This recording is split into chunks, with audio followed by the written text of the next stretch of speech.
Hello students, welcome to अभिलक्ष्य academy. अभिलक्ष्य academy में आप सभी का स्वागत है और आज हम स्टार्ट करने जा रहे हैं टाइम एंड डिस्टेंस का पार्ट 3, जिसमें हम स्पीड के रेशियो के ऊपर बात करेंगे और थीफ और पुलिसमैन वाले जो क्वेश्चंस होते हैं उसके ऊपर बात करेंगे। ठीक है, तो स्टार्ट करते हैं आज की क्लास और देखते हैं पहला सवाल। देखते हैं, देखो यहाँ पर एक क्वेश्चन है कि सोनू और Monu travels from point P to Q a distance of 42 kilometre, मतलब 42 किलोमीटर की दूरी है जो कि 6 किलोमीटर प्रति घंटा और 8 किलोमीटर प्रति घंटा किससे तय करते हैं। ठीक, क्रमशः इसका मतलब सोनू की स्पीड 6 है और मोनू की स्पीड 8 है।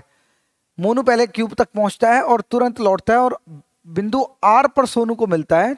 तो पी से आर तक की दूरी ज्ञात कीजिए। क्वेश्चन बहुत अच्छा है, समझते हैं इसको क्या कह रहा है। ये कह रहा है कि पॉइंट पी है, एक तो पॉइंट पी है और एक है पॉइंट क्यू। ठीक है, यहां से एक व्यक्ति चलता है, मतलब पहले सोनू और मोनू एक साथ निकलते हैं। ठीक है, तो अगर सोनू यहां से चल रहा है, अच्छा स्पीड, इसने कहा कि मोनू रीचेस क्यू फर्स्ट। तो देखो सोनू और मोनू दोनों यहां से निकलेंगे। तो इसने कहा कि भाई मोनू क्या करता है, मोनू की वैसे पहली बात तो स्पीड ज्यादा है क्योंकि उसकी 8 किलोमीटर की स्पीड है, तो इसका मतलब वो जल्दी पहुंच जाएगा क्यू पर। तो यहां से वो क्या कर रहा है, वापस आ जा रहा है और इस आर बिंदु पर कहीं ना कहीं सोनू को मिलता है, जो सोनू यहां तक पहुंचा था। ठीक है, उम्मीद आपको ये समझ आया होगा। सोनू यहां से यहां तक आया था इतनी देर में, उतनी ही देर में मोनू ने यहां से यहां तक आ गया था, मतलब रिटर्न हो गया था। ठीक है, तो ये पी था और ये क्यू था। तो इसने कहा कि सोनू यहां तक आया है और ये यहां से यहां तक वापस आने लगा था। ठीक है, तो इसने कहा कि पी से आर तक की दूरी, मतलब आपको क्या फाइंड आउट करना है, ये वाली जो दूरी है पी से आर तक की दूरी, ये वाली दूरी आपको फाइंड आउट करनी है। ठीक है, ये कितनी होगी। ठीक है, अब देखो यहां पर कॉन्सेप्ट बहुत सिंपल है। अगर मैं ये कहूं कि ये टोटल 42 किलोमीटर था, तो मोनू ने तो 42 किलोमीटर की दूरी तय की ही थी, प्लस मान लेते हैं कि इसने वापस आने में x दूरी तय की होगी। ठीक है, या ये भी कह सकते हैं कि सोनू ने x दूरी तय की होगी r तक, यहां तक आने में। और ये जो बची है दूरी, ये वाली जो है वो कहीं ना कहीं 42 माइनस एक्स मान सकते, कि ये 42 था, इतनी x मान ली तो ये 42 माइनस एक्स हो गई। तो क्या ये बोल सकते हैं सोनू जितने समय तक यहां तक पहुंचा, मोनू यहां से रिटर्न हो रहा था। तो इसका मतलब ये है कि सोनू की अगर मैं बात करूं, ठीक है, तो क्या दोनों के लिए टाइम बराबर था, time of Sonu is equal to time of Monu. बिल्कुल, टाइम का फॉर्मूला डिस्टेंस अपॉन में स्पीड। तो सोनू ने एक्स डिस्टेंस ट्रेवल करी अपनी स्पीड से, जो कि थी उसकी 6 किलोमीटर की स्पीड, और वहीं मोनू ने 42, ठीक है, 42 प्लस 42 माइनस एक्स स्पीड तय करी। ठीक है, डिवाइडेड बाय 8। ठीक है, इतनी दूरी उसने तय करी। ठीक है, अगर मैं इसको सॉल्व करूं तो कहीं ना कहीं ये इससे क्रॉस मल्टीप्लाई हो जाएगा। ठीक है, या इसको यहाँ पर 3 और यहाँ पर 4 काट सकते हैं, तो ये 4x आ जाएगा। तो कहीं ना कहीं 4x इज इक्वल टू 42 को 3 से गुना करेंगे, 3 दूनी 6, 3 दूनी 12, प्लस 84 ले लेते हैं इसको 84 ले लेते हैं। तो 84 को कहीं ना कहीं 3 से गुना करेंगे तो 3 चौक 12, 3 अट्ठे 24, 25, 352 माइनस 3x बटे में, अच्छा 4 तो उधर चला गया, तो 252 माइनस 3x आ गया। ये जब इधर आएगा तो कहीं ना कहीं 7x हो जाएगा और 252 डिवाइड हो जाएगा कहीं ना कहीं 7 से, 7 3 21 और यहाँ पर 4 50, 7 6 42। तो कहीं ना कहीं ये जो x की वैल्यू थी, ये जो x की वैल्यू थी कितनी आ गई, 36 आ गई। तो आंसर ये आ जाएगा 36। ठीक है, इस तरह से मतलब बहुत सिंपल क्वेश्चन था, कॉन्सेप्ट समझना था कि भाई देखा जाए तो ये यहाँ तक जितनी देर में आया उतनी देर में वहां से रिटर्न हो गया था। कहीं ना कहीं दोनों का टाइम इक्वल था। अगर टाइम इक्वल था तो मैंने डिस्टेंस अपॉन में स्पीड जो सोनू ने तय करी और जो मोनू ने तय करी, ठीक है, वो हो सकता था। उसके बाद x की वैल्यू जो निकली वही आपकी p से r तक की वैल्यू है। मैं इसको x भी मान सकता था कि ये रिटर्न में x आया, फिर मुझे वापस 42 में से उसको माइनस करना पड़ता, तो वो भी एक सिंपल हो सकता था, इसमें कोई प्रॉब्लम वाली, दोनों से एक ही बराबर आंसर आएगा 36। ठीक है, चलो नेक्स्ट चलते हैं आगे की तरफ। यहां पर अब एक चीज देखनी है हमें कि जब भी अब पुलिसमैन वाला क्वेश्चन अगर आता है कभी भी, तो आपको ये देखना है कि पुलिसमैन, पहली बात तो हम बात करते हैं रिलेटिव स्पीड की। रिलेटिव स्पीड क्या होता है, क्योंकि अब आपके जो क्वेश्चंस हैं वो दो सब्जेक्ट के ऊपर आने लगेंगे कि एक सब्जेक्ट भी चल रहा है और दूसरा सब्जेक्ट भी चल रहा है। ठीक है, जैसे कि रिलेटिव स्पीड की अगर मैं बात करूं कि रिलेटिव स्पीड क्या होती है, रिलेटिव स्पीड तब आती है जब दो सब्जेक्ट मूविंग हो। जब दो सब्जेक्ट मूविंग हो मतलब मान लेते हैं कि ए कोई सब्जेक्ट है वो इधर जा रहा है और बी भी एक सब्जेक्ट है वो इधर जा रहा है, लेकिन दोनों की स्पीड क्या हुई, कहीं ना कहीं अलग अलग रही होगी। तो इसकी स्पीड मैं 1 मान लेता हूँ, स्पीड 1, और इसकी स्पीड 2। तो जब भी ये दोनों एक ही डिस्टेंस एक ही डायरेक्शन की ओर जाएंगे, ठीक है, तो हमेशा जब इनकी रिलेटिव स्पीड होगी, मतलब जब ये दूरी तय करेंगे किसी भी दूरी को, तो वो कहीं ना कहीं S1 माइनस S2 करेंगे, मतलब डिफरेंस लिया जाएगा, इन दोनों की स्पीड का डिफरेंस आ जाएगा। अगर S2 बढ़ा है तो S2 में से S1 माइनस करना है, और अगर S1 बढ़ा है तो S1 में से S2 माइनस करना है। कहीं ना कहीं डिफरेंस लेना है दोनों स्पीड का। कब? जब दोनों ही सेम डायरेक्शन में चलेंगे। ठीक है, जब भी सेम डायरेक्शन में कोई चीज चलती है तो हमेशा उनका क्या लिया जाता है, डिफरेंस लिया जाता है। क्योंकि जब भी कोई दूरी तय करोगे तो कहीं ना कहीं पीछे वाला व्यक्ति उस पहले वाले व्यक्ति की कहीं ना कहीं स्पीड को डिडक्ट करते हुए आगे, मतलब वो कवर करेगा डिस्टेंस, इसलिए ऐसा होता है। लेकिन अगर कभी भी एक व्यक्ति इधर से जा रहा है और एक व्यक्ति ऑपोजिट डायरेक्शन में आ रहा है, ठीक है, एक इधर से जा रहा है और एक इधर से जा रहा है, और इसकी स्पीड 1 है और इसकी स्पीड 2 है, तो कहीं ना कहीं इनके बीच की जो दूरी है वो कहीं ना कहीं तय हो जाएगी। ठीक है, तो कहीं ना कहीं दोनों इसमें हेल्प कर रहे हैं पास आने में, कवर करने में। तो इस केस में क्या हो जाएगा, दोनों की स्पीड क्या हो जाएगी, प्लस हो जाएगी। चाहे ये इस तरह से जाएं, चाहे ये एक दूसरे से दूर जाएं, चाहे ये एक दूसरे से क्या जाएं, दूर जाएं। ठीक है, अगर ए इधर जाए और बी इधर जाए तब भी इनकी स्पीड क्या हो जाएगी, कहीं ना कहीं प्लस ही होगी। ठीक है, इस चीज का बिल्कुल ध्यान रखें आप।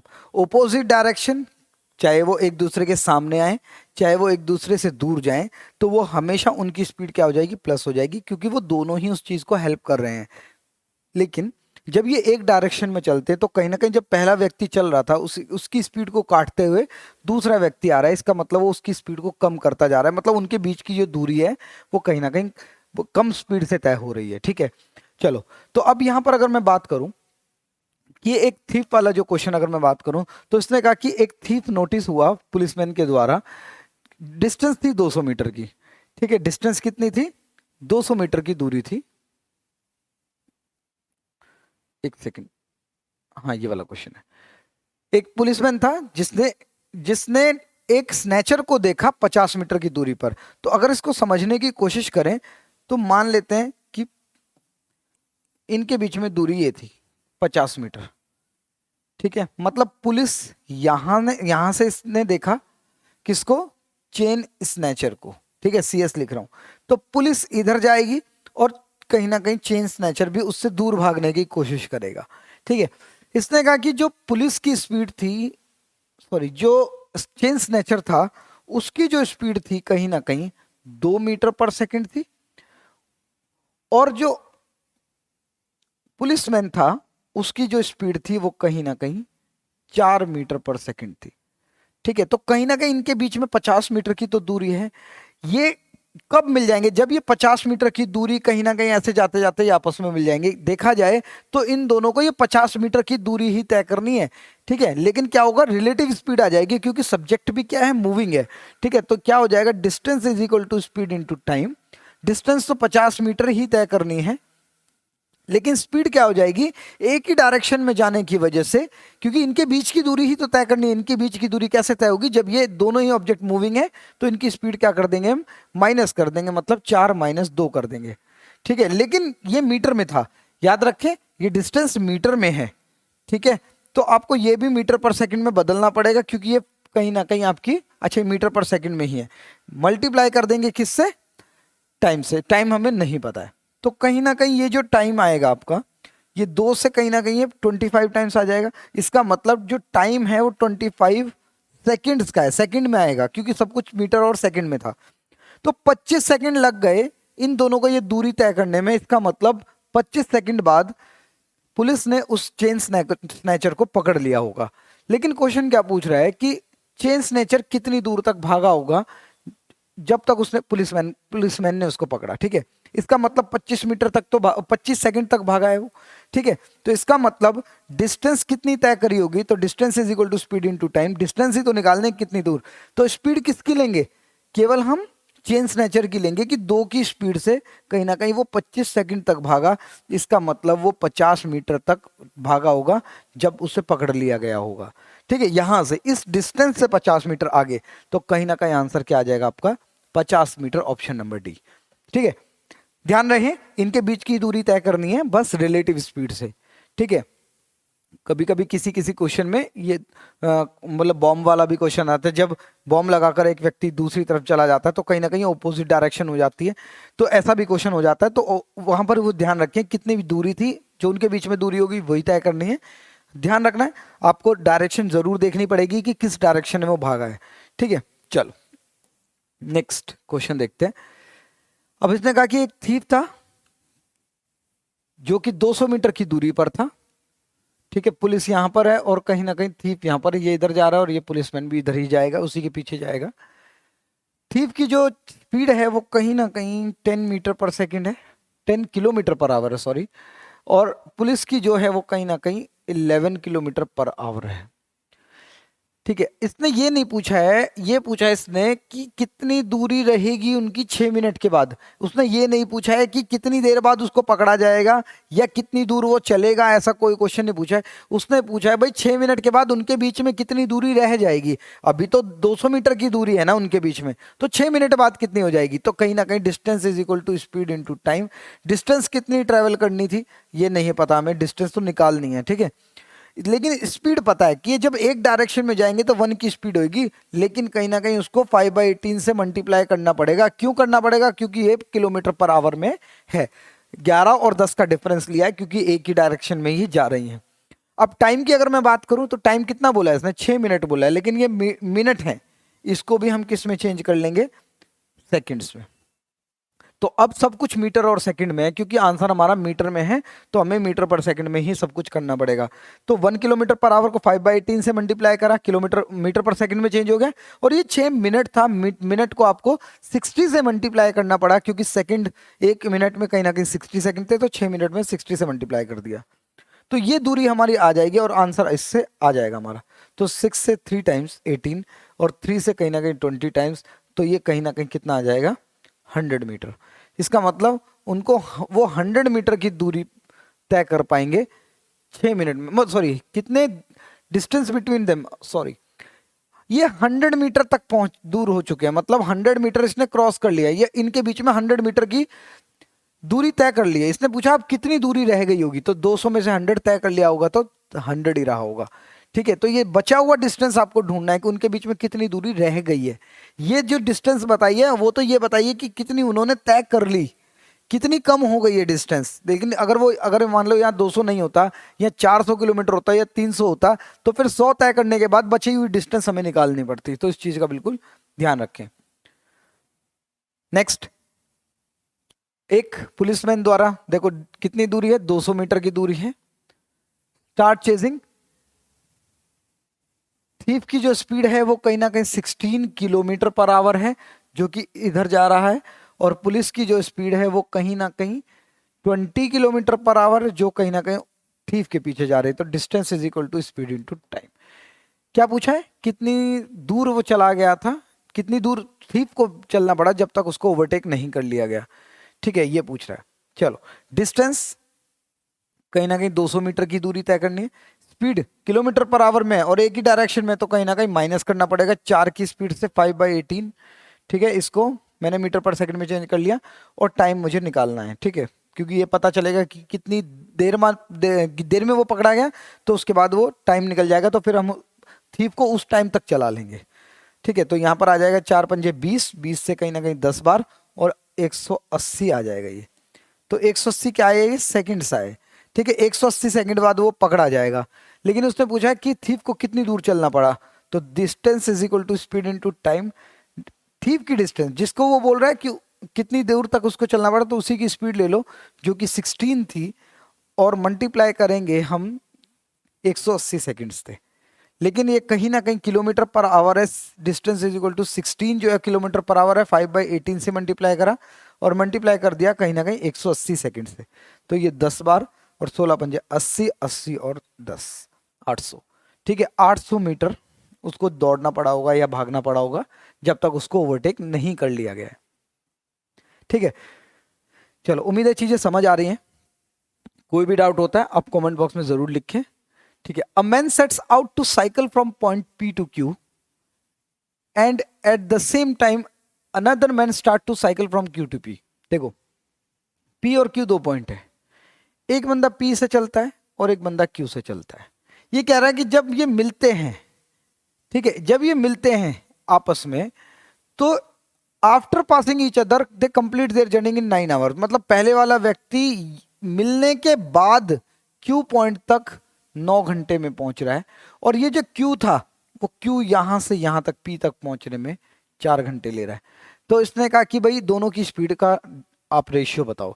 कभी भी ध्यान रखना कि जब ये दो व्यक्ति दो अलग अलग पॉइंट से बीच में मिलते हैं और मिलने के बाद बची हुई दूरी तय करने का इनको टाइम दे दिया जाता है कभी भी क्वेश्चन में, तो आपको क्या करना है, एक डायरेक्ट फॉर्मूला है, ठीक है, कि पहले व्यक्ति की स्पीड अपॉन में सेकंड व्यक्ति की स्पीड हमेशा क्या रहेगा, रूट में टाइम ऑफ सेकंड पर्सन, मतलब बची हुई दूरी का टाइम अपॉन में टाइम ऑफ फर्स्ट पर्सन। ध्यान रखिए 1 2 2 1, ठीक है।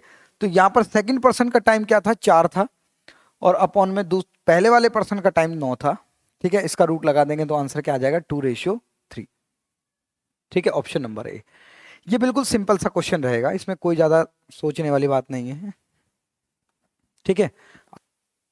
अब देखो कभी भी इस तरह का क्वेश्चन आए ना कि भाई मिलने के बाद, तो हमेशा ये फॉर्मूला लगा देना S1/S2 रूट में time of second person upon में time of first person remaining का, ठीक है। तो आंसर आपका रूट, मतलब जो भी रूट लगाओगे आपकी जो वैल्यू आएगी वो पहले वाले पर्सन का टाइम दिखाएगा, वो सॉरी स्पीड का रेशियो दिखाएगा, ठीक है, फर्स्ट और सेकंड का दिखाएगा, ठीक है। जरूरी ध्यान यहाँ पर ध्यान रखने की वाली बात ये है कि यहाँ पर टाइम ऑफ सेकंड पर्सन आएगा ऊपर, कहीं सोचो यहाँ 1 है 2 है तो यहाँ पर भी 1 और 2 आएगा, नहीं, उल्टा हो जाएगा, ठीक है। Next, person set to cycle from A to B and at same time, ठीक है, ये भी रिटर्न हो रहे हैं भाई, तो इसका मतलब मैं डायरेक्टली रख देता हूँ S1/S2 is equal to root में time of second person upon में टाइम ऑफ फर्स्ट पर्सन। चलो इसने कहा कि they complete their journey 16 hours, इसका मतलब ये पहले वाले व्यक्ति का टाइम है, मतलब ए का, और ये बी का टाइम है। तो time speed of a and speed of b is equal to speed of b time of b upon time of a, यही तो क्वेश्चन है, ठीक है।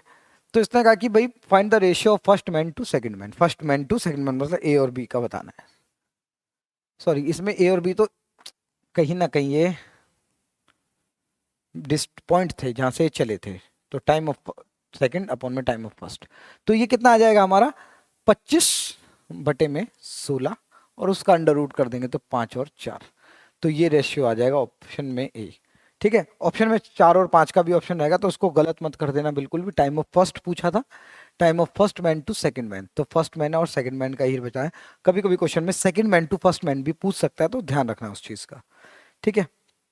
नेक्स्ट क्वेश्चन बहुत अच्छा है, इसने कहा कि एक मैन है जो अपनी स्पीड को 7/5 टाइम्स कर देता है, जिसकी वजह से वो ऑफिस जो है वो 20 मिनट्स लेट पहुंचता है फिक्स टाइम से, ठीक है। तो आपको यूजुअल टाइम बताना है, ठीक है।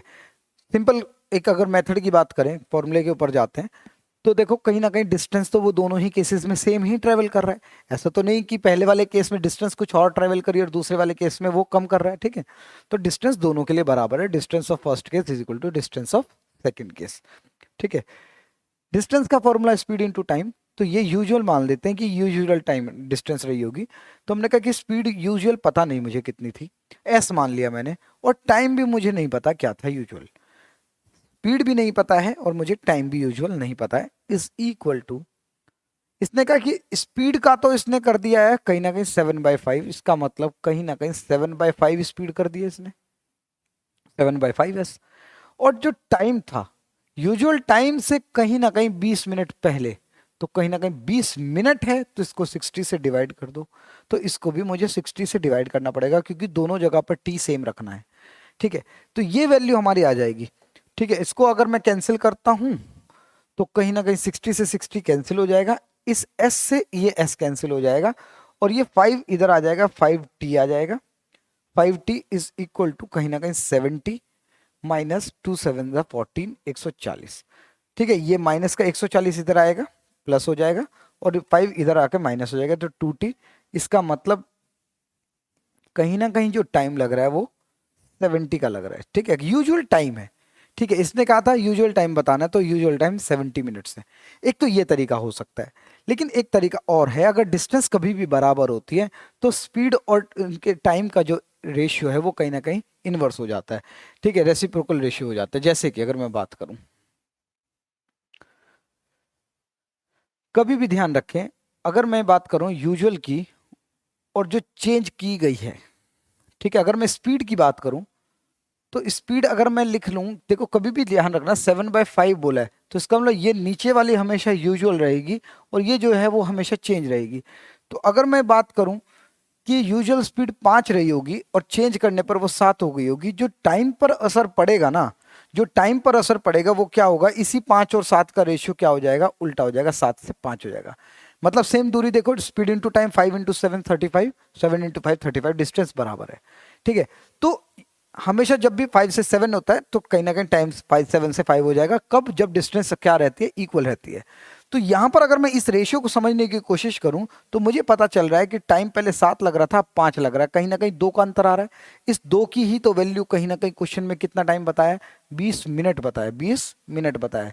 इसका मतलब मुझे इसको 10 से गुना करने की जरूरत है, तो यूजुअल टाइम निकालने के लिए भी 10 से गुना कर दो, तो कहीं ना कहीं 70 मिनट आंसर आ जाएगा, एग्जैक्टली 70 आंसर है, ठीक है। इस तरह से इसको कर सकते हो, बहुत अच्छा मेथड है, ठीक है। एक और ऐसे ही देखते हैं, तो इसको ऐसे करते हैं, स्पीड यहां पर यूजुअल लिख लेते हैं और यहां पर चेंज लिख लेते हैं, ठीक है। तो क्या ये बोल सकते हैं 6/7 है, तो यूजुअल स्पीड में 7 मान सकता हूं और चेंज करने पर 6, और टाइम का जो रेशियो है वो 6 से 7 हो जाएगा, ठीक है। ये हमारे पास पता चल गया। अब मुझे ये पता चल रहा है कि 10 मिनट लेट हो रहा है, इसका मतलब यहां पर कितना लेट हो रहा है, 1, 1 की वैल्यू क्या ये बोल सकते हैं 10 मिनट है, तो इसका मतलब इसको 10 टाइम्स करना पड़ेगा, तो यूजुअल टाइम निकालने के लिए भी 10 से गुना, कहीं ना कहीं 60 मिनट आंसर आ जाएगा, ठीक है। यूजुअल टाइम ही पूछा था उसको, जर्नी को कवर करने के लिए। तो इस तरह से इसको किया जा सकता है, फॉर्मूले से भी कर सकते हो, लेकिन इस तरीके से भी किया जा सकता है, ठीक है। और आज का लास्ट क्वेश्चन है, ठीक है, रैंडम एक क्वेश्चन है ये। इसने कहा कि एक शांतनु है जो मोटरसाइकिल से एक डिस्टेंस ट्रेवल करता है 715, अच्छा ये तो, और इसने ये भी बोला कि अगर स्पीड बढ़ा दी जाए 10 किलोमीटर पर आवर तो उसको 2 घंटे कम टाइम लगेगा। तो वही वाला क्वेश्चन वाला फॉर्मूला आ गया जो इससे पिछले वाली क्लास में जो हमने किया था, जिसमें हमने एक डिस्टेंस का फॉर्मूला देखा था, स्पीड 1 इंटू स्पीड 2 अपॉन में दोनों स्पीड का difference into difference of time, ये वही वाले क्वेश्चन पर निर्धारित है, बिल्कुल, ठीक है, आधारित है, सॉरी, डिफरेंस ऑफ टाइम। तो यहां पर डिस्टेंस 715 है, स्पीड 1 मुझे पता नहीं है, ठीक है, तो स्पीड 1 मैं x मान रहा हूं, और स्पीड 2 इसने कहा कि 10 बढ़ा दी गई है, तो x प्लस 10 कर दिया, लेकिन दोनों ही स्पीड का अंतर तो कहीं ना कहीं 10 ही आएगा। मल्टीप्लाई करूंगा अगर मैं, तो 2 घंटे का डिफरेंस आ रहा है आवर में, तो इसको कुछ करने की जरूरत नहीं है। इसको अगर मैं सॉल्व करता हूं अब आगे, तो कुछ इस प्रकार सॉल्व हो जाएगा कि 2 से ये 5 बार जाएगा, और ये 5 इधर जाकर गुना हो जाएगा, तो 5 पंजे 25, 2 कैरी 5 कम 5, 5 और 2 7, ठीक है, 5 7 35, तो कहीं ना कहीं 3575 एक्स इंटू एक्स प्लस 10 जो है 3575 आ रहा है। लेकिन कभी भी ध्यान रखना, अगर आप इसको सॉल्व करोगे तो कहीं ना कहीं एक्स स्क्वायर प्लस 10x आ जाएगा, तो एक कहीं ना कहीं एक क्वाड्रेटिक इक्वेशन बन जाएगी। अब क्वाड्रेटिक इक्वेशन अगर बनती है तो कहीं ना कहीं फैक्टर ढूंढने पड़ेंगे, ठीक है, तो फैक्टर ढूंढने में तो बहुत टाइम खराब होगा, नहीं करना है ऐसा। कभी भी किसी भी क्वेश्चन में, मैथ में किसी भी जगह पर अगर आपको क्वाड्रेटिक इक्वेशन देखने को मिल जाए तो उस टाइम छोड़ दो, ऑप्शन उठा लो, ठीक है। अब देखो इन्हीं में से कहीं ना कहीं एक्स की वैल्यू रहेगी जो यूजुअल स्पीड थी, ठीक है, ओरिजिनल स्पीड उसने पूछा है ना। तो अगर मैं यहाँ पर 65 रखता हूँ तो इसका मतलब 65 प्लस 10 75 होना चाहिए, तो 65 और 75 का मल्टीपल कहीं ना कहीं 35 70 75 होना चाहिए, ठीक है। तो मैंने कहा कि फिर ठीक है, अगर मैं यहाँ पर 65 रखता हूँ, पहला ऑप्शन मैंने रखा, तो दूसरी स्पीड जो है 65 प्लस 10 मतलब 75 हो जाएगी। तो इन दोनों का मल्टीपल मतलब left hand side is equal to right hand side होना चाहिए। तो अगर ये इतना मल्टीप्लाई करके 3575 आ जाए तो यही आंसर है। तो अगर मैं 75 को 65 से गुना करता हूँ, तो 5 पंजे 25, 5 सत्ते 35 और 2 37, 6 पंजे 30, 6 सत्ते 42, 42 और 3 45, तो कहीं ना कहीं ये तो प्लस करने पर 4000 से ऊपर जा रहा है, ठीक है। इसका मतलब ये तो ऑप्शन नहीं है, ठीक है। अगर ये ऑप्शन नहीं है तो सेकंड ऑप्शन ट्राई करते हैं कि अगर ये x 55 रखें तो 55 प्लस 10 65 हो जाएगा, क्या इन दोनों का मल्टीप्लाई करके ये आ जाएगा, हमने कहा देख लेते हैं एक बार। तो 65 को मल्टीप्लाई किया मैंने 55 से, ठीक है, 5 पंजे 25, 5 6 30 और 2 35, 32, और ये आ जाएगा 5 2 3, और ये आ जाएगा 3575। देखो कहीं ना कहीं लेफ्ट हैंड साइड का और राइट हैंड साइड का मल्टीपल इक्वल आ गया। इसका मतलब आंसर क्या होना चाहिए? 55 ही होना चाहिए। करेक्ट ऑप्शन यही है। ठीक है, तो कभी भी किसी भी जगह पर मैथ में कहीं पर भी क्वाड्रेटिक इक्वेशन अगर बनती है तो उसको सॉल्व करना नहीं है, फैक्टर नहीं बनाने हैं। जब आपको पता चले कि फैक्टर से आंसर आना है तो फैक्टर नहीं बनाने हैं। आपको हमेशा ध्यान रखना है कि ऑप्शन पुट अप करने हैं और उस जगह पर रखने हैं क्वाड्रेटिक इक्वेशन में। ठीक है, जैसे ही वो लेफ्ट हैंड साइड और राइट हैंड साइड इक्वल हो जाएगी तो वही आपका आंसर हो जाएगा। तो ये बेहतर एक तरीका हो सकता है, ठीक है, किसी भी क्वेश्चन को अटेंड करने का जहां पर क्वाड्रेटिक इक्वेशन बनती है। तो आज की क्लास में इतना ही रखते हैं। अगर आपको वीडियो पसंद आई है तो वीडियो को लाइक ज़रूर करें, ठीक है, सब्सक्राइब करें चैनल को और बेल आइकन को ज़रूर दबाएं, ठीक है। और अगर आपको कोई भी किसी तरह का भी डाउट होता है तो आप कमेंट बॉक्स में लिख सकते हैं। अभिलक्ष्य एकेडमी के नाम से हमारा टेलीग्राम का भी ग्रुप है, आप उसको ज्वाइन कर सकते हैं। अगर कोई भी डाउट आपको होता है तो उसमें पोस्ट कर सकते हैं। तो पढ़ते रहिए अच्छे से। मिलते हैं आपसे नेक्स्ट क्लास में। Thank you.